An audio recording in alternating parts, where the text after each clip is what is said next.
Furniture വിപണന രംഗത്ത് 13 വർഷത്തിലധികം നിലമ്പൂരിൽ പുതുമയുടെ പ്രൗഢ വിസ്മയം ഒരുക്കിക്കൊണ്ട് വിശ്വസ്തയോടെ പ്രവർത്തിച്ചു വരുന്ന ന്യൂ രാജധാനി ഫർണിച്ചർ കീർത്തിപ്പടി നിലമ്പൂർ.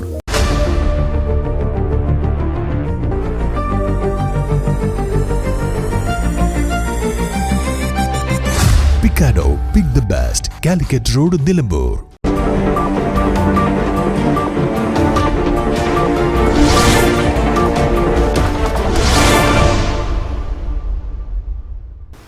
എട്ട് വയസ്സുകാരന് പ്രകൃതിവിരുദ്ധ പീഡനം. പ്രതിയായ 27-കാരന് 55 വർഷം കഠിന തടവും 85,000 രൂപ പിഴ അടയ്ക്കുന്നതിനും ശിക്ഷിച്ചു. എടക്കര ഉണിച്ചന്തം സ്വദേശി പുതുവൻചോല വീട്ടിൽ ജിൻഷാദിനെയാണ് നിലമ്പൂർ ഫാസ്റ്റ് ട്രാക്ക് സ്പെഷ്യൽ കോടതി ജഡ്ജ് KP ജോയ് വിചാരണ നടത്തി വിവിധ വകുപ്പുകളിലായി ശിക്ഷ വിധിച്ചത്. 2021 നവംബർ 1-നും അതിനു മുമ്പ് 2 തവണയും എടക്കര ഉണ്ണിച്ചന്തം എന്ന സ്ഥലത്ത് വെച്ച് പരാതിക്കാരനെ പ്രതി ചൂണ്ടയിടാനെന്ന് പറഞ്ഞ് പ്രലോഭിപ്പിച്ചു കൂട്ടിക്കൊണ്ടുപോയി പ്രകൃതിവിരുദ്ധ ലൈംഗികാക്രമണം നടത്തിയ കേസിലാണ് ശിക്ഷ വിധിച്ചത്. എടക്കര ഉണ്ണിച്ചന്തം സ്വദേശി പുതുവൻചോല വീട്ടിൽ ജിൻഷാദിനെയാണ് നിലമ്പൂർ ഫാസ്റ്റ് ട്രാക്ക് സ്പെഷ്യൽ കോടതി ജഡ്ജ് KP ജോയ് വിചാരണ നടത്തി വിവിധ വകുപ്പുകളിലായി ശിക്ഷ വിധിച്ചത്. ജയിലിൽ കിടന്ന കാലം ശിക്ഷയായി പരിഗണിക്കും. എടക്കര പോലീസ് ഇൻസ്പെക്ടർ ആയിരുന്ന PS മൻഷിദ് ലാൽ ആണ് കേസ് അന്വേഷണം നടത്തി പ്രതിക്കെതിരെ കുറ്റപത്രം സമർപ്പിച്ചത്.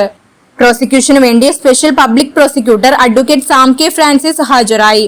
പ്രോസിക്യൂഷന് വേണ്ടി 12 സാക്ഷികളെ വിസ്തരിച്ചിട്ടുള്ളതും 13 രേഖകൾ ഹാജരാക്കി പ്രോസിക്യൂഷൻ ലൈസൻസ് വിംഗിലെ senior civil police officer PC Sheeba പ്രോസിക്യൂഷനെ സഹായിച്ചു. പ്രതിയെ ശിക്ഷ അനുഭവിക്കുന്നതിനായി തവന്നൂർ സെൻട്രൽ ജയിലിലേക്ക് അയച്ചു.